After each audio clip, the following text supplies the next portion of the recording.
जय हिंद। ये कोरोना का जो डेल्टा प्लस वेरिएंट है ये कितना घातक है और ये कितनी तेजी से संक्रमित हो रहा है, क्या ये भारत में थर्ड वेव लाएगा और थर्ड वेव में बच्चे किस हद तक प्रभावित होंगे, और वुहान से ये वायरस लीक हुआ था या नहीं लीक हुआ था, इसके बारे में हम समझते हैं। देखिए दुनिया में कई तरह के वायरस थे, जो स्टार्टिंग था कोरोना का वुहान से। अब ऐसे समझिए, उसके बाद जो पहला बार इसमें बदलाव देखा गया, म्यूटेशन देखा गया, वो ब्रिटेन में देखा गया था, जिसे अभी के वक्त में हम लोग अल्फा वेरिएंट कहते हैं। इसका जो रेशियो था रेप्लिकेट होने का, मतलब एक अनुमान लगाया गया था कि एक संक्रमित आदमी कितने को फैला सकता है। तो देखिए, जो पहला जहां से चाइना से शुरुआत हुआ था तो वो वुहान से शुरुआत हुआ था। तो वुहान में ये जो रेशियो था वो 2.5 था, यानी अगर एक आदमी संक्रमित है तो वो औसतन 2.5 लोगों को पहुंचा सकता है कोरोना, एक एवरेज निकाला गया था। जबकि ये जो अल्फा वेरिएंट है ये 4 लोगों तक को फैला सकता था, मतलब वहाँ 2.5 लोग, यहाँ 4 लोग। और जो भारत से म्यूटेट होके बना था, इंडिया में ही उसको देखा गया था, महाराष्ट्र में, तो वो डेल्टा वेरिएंट जो है वो 8 आदमी को मतलब फैलाने में वो सक्षम है। तो इसलिए देख सकते हैं कि जो चाइना में फैला था वो 1 से 2.5 लोगों में पहुंच रहा था, ये 1 से 8 लोगों में पहुंच रहा है, 3 गुना से ज़्यादा तेजी से फैल रहा है यहाँ पे। तो इसलिए ये ज़्यादा कंसर्न बना हुआ है। अब वेरिएंट होते हैं, हमेशा बदलाव आते रहते हैं, सारे बदलाव खतरनाक नहीं होते, लेकिन कुछ बदलाव खतरनाक होते हैं। जैसे देखिए कोरोना में बदलाव समझिए, जैसे कोरोना के भी कई शकल होते हैं, उसी तरह आप देखिए ये सारा का सारा तो गुलाब ही है, लेकिन इस गुलाब में अलग अलग वेरिएंट है, सफ़ेद गुलाबी है। अब इस गुलाब में भी कुछ वेरिएंट ऑफ कंसर्न हो सकते हैं, कुछ खतरनाक गुलाब होंगे। जैसे किसी को सफ़ेद गुलाब दे सकते हैं तो बच जाएंगे, ये वाला देंगे तो भी बच सकते हैं। लेकिन अगर ललका गुलाब दे देंगे तो तुरंत समझ जाएगा, अगर सिग्नल उधर से ग्रीन नहीं है, हाई ललका गुलाब दे दीजिए तो फिर थुरा सकते हैं, 1-2 तमाचा पड़ जाएगा।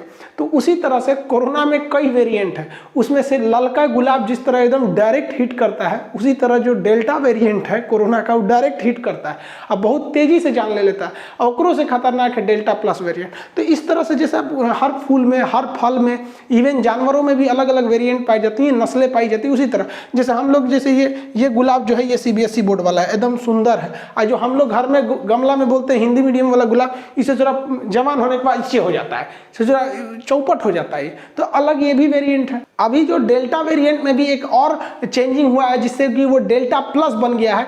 ये बहुत ही खतरनाक है। WHO ने इसे वेरिएंट ऑफ कंसर्न, इसको एकदम चेतावनी दिया है कि इस पर बहुत जल्दी एक्शन लेना जरूरी है। इस डेल्टा प्लस वेरिएंट से लगभग 10 देश अभी वर्तमान में, इससे ज़्यादा देश भी संक्रमित हो चुके हैं। इसमें सबसे ज़्यादा देखने को मिल रहा है ब्रिटेन में। हालांकि ब्रिटेन में ज़्यादातर लोगों को वैक्सीनेशन दी जा चुकी है, ब्रिटेन अपने 60% लोगों को वैक्सीन लगा चुका है, लेकिन ब्रिटेन में ये तेजी से फैल रहा है। रूस और इंडोनेशिया ये डेल्टा प्लस वेरिएंट से अभी बहुत तेजी से संक्रमित हो रहे हैं। इसमें इजराइल जो है, यहाँ पर भी डेल्टा जो प्लस वेरिएंट है वो पहुँच गया है, बट इजराइल इतना तेजी से एक्शन लिया कि वहाँ एक दिन में 150 केस देखे गए, तो उसने कह दिया कि पूरा मतलब हर जगह मास्क लगाना होगा, और इजराइल पहला देश बन गया जिसने कह दिया कि आपको घर के अंदर भी मास्क लगाना पड़ेगा। सोचिए 200 केस होने पर उसने इतना कर दिया। ये अलग बात है कि उसकी जनसंख्या लगभग 1 करोड़ हाई है, लेकिन फिर भी इतना तेज स्टिक लिया है ताकि वो कंट्रोल कर लेगा। लेकिन भारत में देखेंगे तो भारत में लगभग 12 राज्यों में डेल्टा प्लस वेरिएंट देखे गए हैं। ये महाराष्ट्र से शुरू हुआ था। हालांकि डेल्टा प्लस वेरिएंट की पहली मौत मध्य प्रदेश में देखी गई है। अब इसके बावजूद भारत में इतने बेतहाशा छुट्टा सांड की तरह लोग घूम रहे हैं, और इन लोग को समझ में नहीं आ रहा है। देखिए कोरोना फैलने से उतना खतरा नहीं है जितना कि उसका रूप बदलने से। जितना कोरोना फैलेगा, जैसे मान के चलिए 1000 लोगों को कोरोना हुआ ना, तो उसके बाद अगला कोई नई वेराइटी का कोरोना होगा। तो भारत में तो लाखों लोगों को कोरोना हो रहा है, तो क्या पता एक नया वेराइटी उत्पन्न हो जाए। तो कोरोना को जड़ से खत्म करना जरूरी है, तभी हम थर्ड वेव से बच पाएंगे। हालांकि अगर आप देखते हैं तो थर्ड वेव तक अगर हम लोग 60% जनसंख्या को अगर हम लोग वैक्सीनेट कर देते हैं तो हम थर्ड वेव से इजीली बच सकते हैं। अब ये वैक्सीनेशन बहुत ज़रूरी काम करता है। अमेरिका में एक स्टडी में वहाँ पता चला है कि वैक्सीन में क्या हुआ। अमेरिका में मई के महीने में एक डाटा दिया गया जिसमें 18,000 लोगों की मौत हुई थी। भारत में तो एक दिन में 6,000 लोगों की भी मौत हुई है, 4-4 हज़ार मौत हो रही थी एक बीच में तो लगातार। तो उस हिसाब से 4,000 के हिसाब से देखेंगे तो 4-5 दिन में ये तो आपका 18,000 पहुंच जाएगा यहाँ पे। तो मई के महीने में अमेरिका में जो 18,000 मौत पर स्टडी किया गया तो उसमें देखा गया जिनकी मौत हुई है उन्होंने एक भी डोज वैक्सीन की नहीं ली थी। हाँ, लेकिन उसमें 150 लोग ऐसे थे जो वैक्सीन लेने के बाद भी डेथ हो गए। तो सोचिए 18,000 में से महज 150 लोग, और वो भी जिनकी एज ज़्यादा थी, उन्हें और अन्य कोई और बीमारियाँ दवाइयाँ थी। तो इस पर अमेरिका ने थोड़ा और गहन स्टडी किया। उसने कहा कि पता करो कितने लोगों को वैक्सीन दिया गया जो दोबारा मतलब हुए, उनको कोरोना हुआ। तो अमेरिका में तो करोड़ों लोगों को वैक्सीन दिया जा चुका है, लेकिन 8.5 लाख ऐसे लोग सामने आए जो वैक्सीन की एक डोज लिए थे फिर भी उन्हें कोरोना हो गया। तो करोड़ों लोगों को वैक्सीन लेने के बाद 8.5 लाख लोगों को कोरोना हुआ। लेकिन ताज्जुब की बात यह है कि उन 8.5 लाख लोगों ने केवल वैक्सीन की एक डोज ली हुई थी और उसमें से केवल 150 लोग मरे। तो सोचिए वैक्सीन कितना कारगर है। इसलिए थर्ड वेव से पहले वैक्सीनेशन को तेज करना है और भारत में वैक्सीनेशन जुलाई के महीने से बहुत तेज हो जाएगी। रीजन क्या है कि जो कोवैक्सीन है इसका प्रोडक्शन भी अब तेज हो जाएगा और जो रूस से स्पुतनिक आई है उसे 6 कंपनियां मिलकर बना रही हैं। अब इसको मई के महीने में अप्रूवल मिला था। अब तुरंत तो ये बन नहीं जाएगा, पापड़ थोड़ी छान रहे हैं कि तुरंत तेल गरम किए निकल गया। 2 महीने एटलीस्ट चाहिए, तो मई जून इसको टाइम मिला। अब ये जुलाई के फर्स्ट सेकेंड वीक से ये प्रोडक्शन बहुत तेज कर देंगे, तो वैक्सीनेशन बहुत तेज हो जाएगा और तब हम थर्ड वेव को रोक सकते हैं। और थर्ड वेव आएगा अगर, तो जिस तरह से डेल्टा वेरिएंट है या डेल्टा प्लस वेरिएंट है, इससे हम लोग लड़ सकते हैं। लेकिन अगर कोरोना को खत्म नहीं किए, क्या पता कि बनते बनते बनते बनते कोई और नया वेरिएंट आ जाए वहां पर। तो अब नया के प्रति हम लोग की इम्यूनिटी है या नहीं है, इससे कोई अभी कंफर्म नहीं है। और भारत सरकार जो है वो बच्चों के लिए वैक्सीन का ट्रायल कर रही है। उधर अमेरिका फाइजर वैक्सीन को कर रहा है और भारत जो है वो भारत बायोटेक द्वारा बनाई गई कोवैक्सीन को कर रहा है।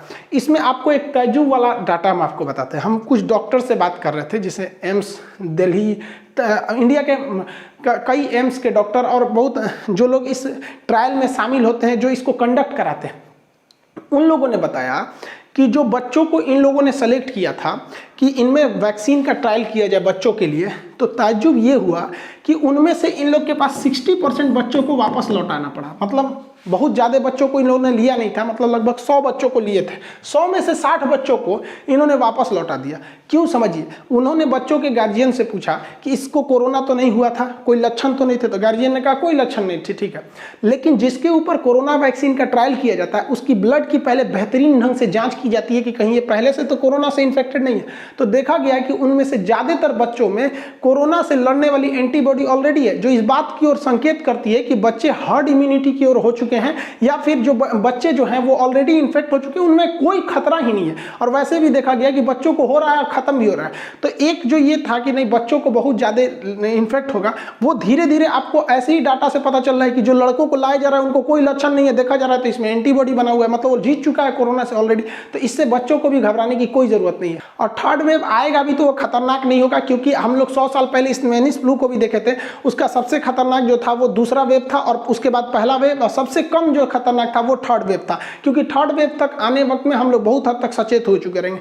लेकिन ये जो कोरोना फैलाने वाला शी जिनपिंग है, फादर ऑफ कोरोना, इसको हम क्या बोले, गरियाने का मन करता है।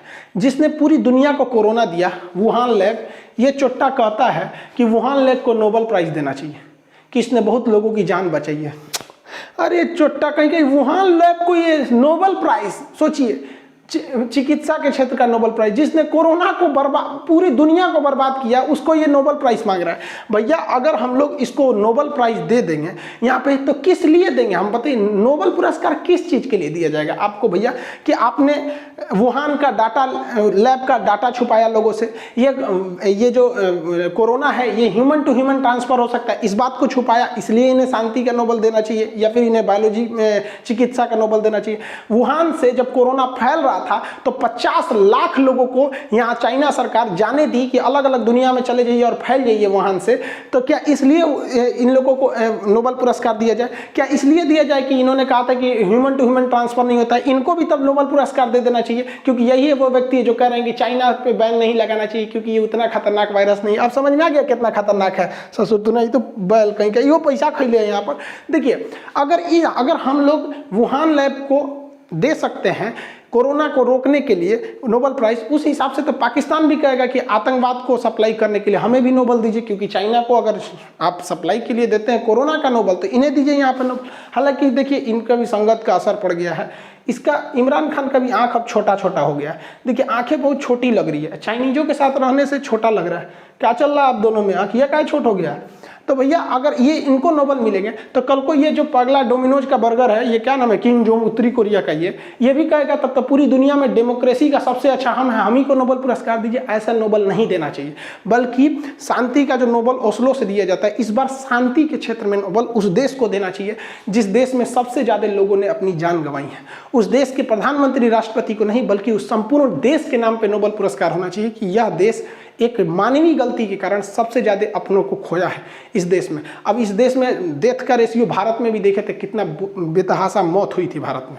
चाइना चाह रहा है कि लोग ये सवाल ना उठाए कि वुहान से फैला है। भारत सरकार को भी ये मौका नहीं गंवाना चाहिए। हमारे यहाँ जो कोरोना का संक्रमण है उसे भी वुहान का नाम देना चाहिए। जैसे महाराष्ट्र में ज़्यादा कोरोना है तो उसे कहना चाहिए कि ये कोरोना वुहान कैटेगरी 1 का है, जहाँ कम है वहाँ कैटेगरी 2 है, जहाँ और कम है वहाँ कैटेगरी 3 है। तो Wuhan category 1, Wuhan category 2, Wuhan category 3 news में जाएगा ना, तब पता चलेगा भारत का महाराष्ट्र राज्य वुहान कैटेगरी 1 में जा रहा है। पूरी दुनिया देखेगी ससुरा इसका नाम वुहान क्यों है। तो हमारे पास ऑलरेडी भाई लॉजिक है कि सबसे वुहान लैब से फैला ही है। अब जहाँ फैल रहा है संक्रमण ज़्यादा है उसे हम वुहान 1 कैटेगरी कर रहे हैं। अब भारत सरकार को भी करना चाहिए कि जो शहर वुहान 3 की कैटेगरी में आ रहे हैं, अर्थात जहाँ संक्रमण कम है, वहाँ लॉकडाउन में छूट दी जाएगी। लेकिन जो वुहान 1 की कैटेगरी में आ रहा है, यानी वहाँ पे संक्रमण ज़्यादा है, उसको छूट नहीं दिया जाएगा।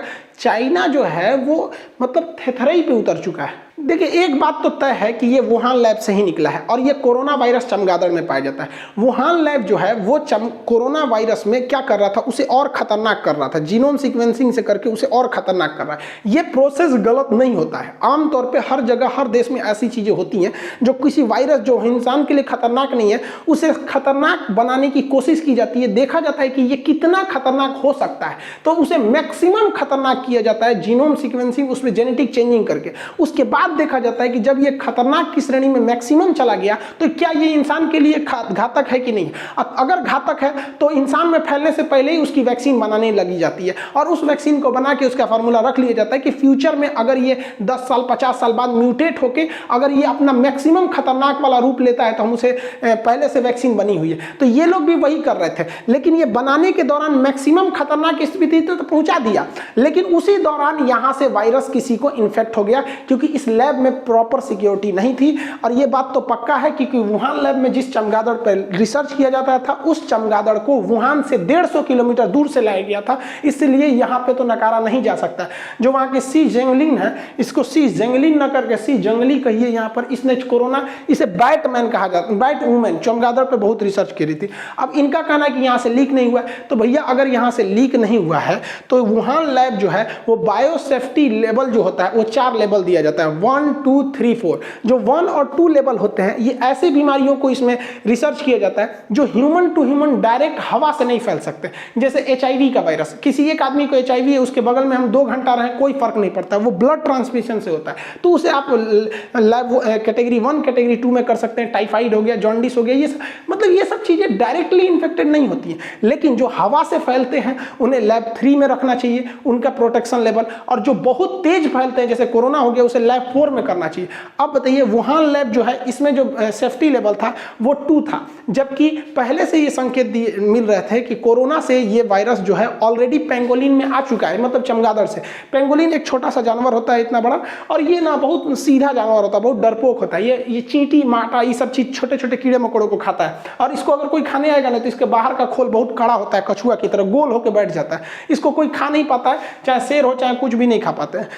पेंगोलिन जो होता है इसका जो जीभ होता है वो जीभ बहुत लंबा होता है, जिससे कि ये चींटी वगैरह को आराम से खा लेता है। ये अपना अगला पैर उठा के चलता है और अगर इसको खतरा होगा तो सिकोड़ के खुद को बैठ जाता है। और इसके ऊपरी कवर हार्ड होने की वजह से शेर वगैरह इसको नहीं खा पाते हैं, कितना भी कोशिश कर ले शेर वगैरह 1-2 घंटा में थक के छोड़ के इसको चले जाते हैं लोग, लेकिन इसको भी वो सब खा जाते हैं, सब छील के इसके बाहर का जो कवर होता है उसको निकाल के काट के और उबाल देते हैं इसको पानी में, ताकि इसका बाहरी का कवर जो है वो छोड़ दे। गर्म पानी से उबालने से इसका बाहरी कवर छोड़ देता है और फिर इसको इसका खाल नोच के इसको चारों ओर से निकाल के इसको खा लेते हैं। इससे जनन क्षमता बढ़ती है चाइनीजों की, ऐसा इन लोग का मानना है। और आर्थराइटिस वगैरह के इलाज के लिए भी सबको बहुत ज़्यादा वो लोग खाते हैं लोग, चाइना वाले सब इसको। तो ये बात पहले से संकेत मिल चुकी थी कि ये उसमें फैल रहा है, फिर भी वुहान के सी फूड मार्केट में इन दोनों के मांस मिल रहे थे, चाहे वो चमगादड़ हो चाहे वुहान हो, उसको चमगादड़ या फिर पेंगोलिन हो, उसके मांस को दिया जा रहा था। और इसमें जो था, जब ये रिसर्च कर रहा था तो इसमें बायोसेफ्टी लेवल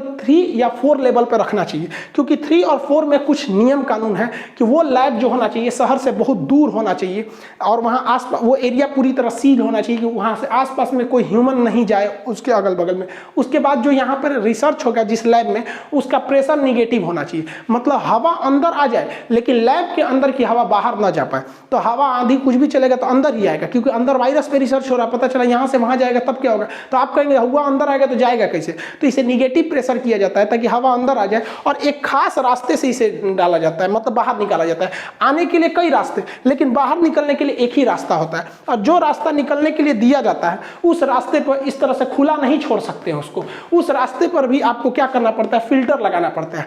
तो जो भी वायरस वगैरह थे उसे फिल्टर से छान लिया जाता है, उसके बाद प्योर हवा को वहां छोड़ा जाता है। ऐसी व्यवस्था वुहान में कम देखने को मिली थी। साथ ही वहां पर मास्क या ग्लव्स पहन के आप रिसर्च नहीं कर सकते, आप इतना खतरनाक काम कर रहे हैं, वहां पर आपको एक स्पेशल सूट पहनना पड़ता है जो चारों ओर से, उसमें हवा जा ही नहीं सकती है, और बगल से ऑक्सीजन का पाइप रहता है, इसके अंदर गया रहता है, और ये लोग उस सूट के अंदर पूरा हवा डालते रहते हैं लोग, ताकि इनका अंदर बॉडी टेम्परेचर भी मेंटेन रहे। इस तरह से इनका पूरा सर से लेके A to Z चीज ढका रहता है, जिस तरह से अंतरिक्ष में कैसे जाते हैं लोग उस तरह का सूट ये। जबकि वुहान में इसमें लापरवाही बरती गई, वहां चमगादड़ काटा किसी को, उसके बाद ये फैला और निमोनिया के लक्षण देखे गए। बाद में पता चला भैया ये निमोनिया के लक्षण जैसा दिख रहा है लेकिन यह है कोरोना। ऐसा नहीं है कि किसी लैब से वायरस नहीं लीक हुआ है, बहुत बार ये रसिया के लैब से भी लीक हुआ था, कई जगहों से अलग अलग, जैसे चिकन पॉक्स का वायरस लीक हो जाना, छोटी मोटी बीमारियों का, स्वाइन फ्लू जैसे बीमारियों का वायरस लीक होता है, लेकिन कोरोना जैसे महामारी का वायरस लीक हो जाना,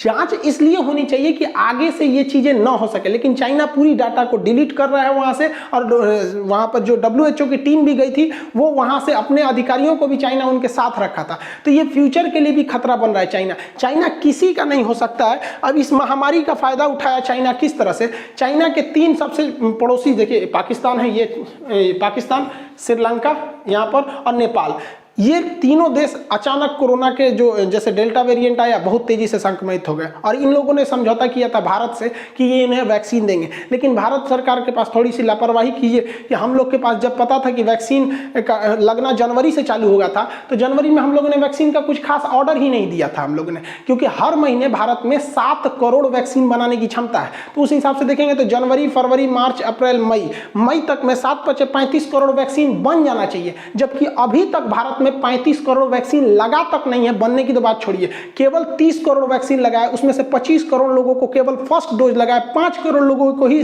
मतलब दोनों डोज लग चुके हैं। तो जनवरी से ही हम लोग अगर तैयार रहते तो ना हम सेकेंड वेव देख पाते और अच्छा खासा पैसा कमा लेते हम लोग।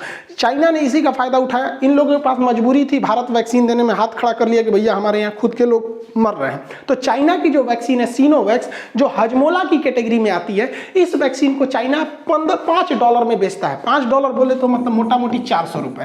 तो 400 रुपए के आसपास में ये एक वैक्सीन को बेचता है, इसमें उसका प्रॉफिट शामिल है। लेकिन जब उसने देखा कि श्रीलंका फंस चुका, नेपाल फंस चुका है, श्रीलंका फंस चुका है, पाकिस्तान फंस चुका है, और ये लोग इनके इतने गरीब देश हैं कि इन लोग के पास मतलब चाइना की जाल में ऐसे फंसे हैं कि इन लोग को कुछ नहीं कहा जा सकता है। तो चाइना ने इन लोगों को क्या कहा, $15 में बेच दिया एक वैक्सीन। $15 में, सोचिए प्रॉफिट सहित इसका प्राइस था $5, अब बेचा कितना में, $15। अभी आप टेंशन नहीं लीजिए, समझिए अभी पूरा कहानी समझिए, यानी $10 एक वैक्सीन पर $10 इसने एक्स्ट्रा कमाया। अब ये लोग ऐसा तो नहीं है वैक्सीन 1-2 ठो लेंगे, अब इन लोग की जनसंख्या है बहुत ज़्यादा यहाँ पर, तो ये लोग वैक्सीन भी मंगाए थे लोग करोड़ों की संख्या में। और पाकिस्तान को तो पता है कि भैया हमारे पास जो जनसंख्या है दूसरा देश में तो वैक्सीन ले नहीं सकते हैं, तो दोनों डोज के हिसाब से 10 करोड़ वैक्सीन इसने दिया, किसी को 5 करोड़, किसी को 10 करोड़। पाकिस्तान को इसने थमा दिया 10 करोड़ वैक्सीन, एक वैक्सीन पर $10 एक्स्ट्रा लिया है। तो देखिए $10 को रुपया में बदलने के लिए 72 से गुणा कर देते हैं, और कितना वैक्सीन लिया गया, 10 करोड़। ससुरा 72 अरब रुपया कमा दिया चाइना, किससे, पाकिस्तान से। वो बेचारा अपने कर्जा में डूब रहा है, उसको कोरोना फैलाया, आधा लोग को मार डाला उसमें, उसके वैक्सीन बेच के कमा रहा है। नेपाल को भी यही हाल किया, श्रीलंका को भी यही हाल किया, और इन लोगों ने हल्ला कर दिया कि ससुरा $15 में बेच रहा तो घुसियाइयो गया। अब लोगों को समझ में आ रहा है कि चाइना ससुरा किसी का नहीं है। भारत यहाँ तक में वैक्सीन जितने लोगों को अब तक दिया, ज़्यादातर देशों को वैक्सीन भारत ने फ्री में दिया, लेकिन हमारी लापरवाही थी, और ये लापरवाही नहीं, घोर लापरवाही थी। जब हमारा फर्स्ट फेज का डाटा आ चुका था, सेकेंड फेज का डाटा अच्छा था, थर्ड फेज के डाटा में भी साइंटिस्टों ने कह दिया था कि नहीं सक्सेस होगा, तो हम लोगों को नवंबर से ही वैक्सीन को बना के रेडी रखना चाहिए। अगर मान के चलते हैं कि वैक्सीन काम नहीं करती तो खूब से खूब 10-20 करोड़ की वैक्सीन खराब हो जाती है। वहाँ पे भारत सरकार अरबों खरबों की इकोनॉमी है, उसमें 10 करोड़, हम लोग सोच रहे 400 करोड़ रुपए दान दे देते हैं लोग, दूसरे देश में भूकंप वगैरह आता है, लेकिन वैक्सीन पे हम लोगों ने रिस्क नहीं लिया, जो बहुत भारी हम लोग को कीमत चुकानी पड़ी। मई के महीने में देखे किस तरह कोरोना ने तांडव मचाया, लेकिन हाँ जुलाई से वैक्सीनेशन तेज हो जाएगा, और कोरोना से बचने का तो भैया एक ही रास्ता है, वैक्सीन लगवाइए, नहीं तो ऊपर जाइए। आई होप समझ गए होंगे आप लोग। मिलेंगे नेक्स्ट क्लास में। जय हिंद।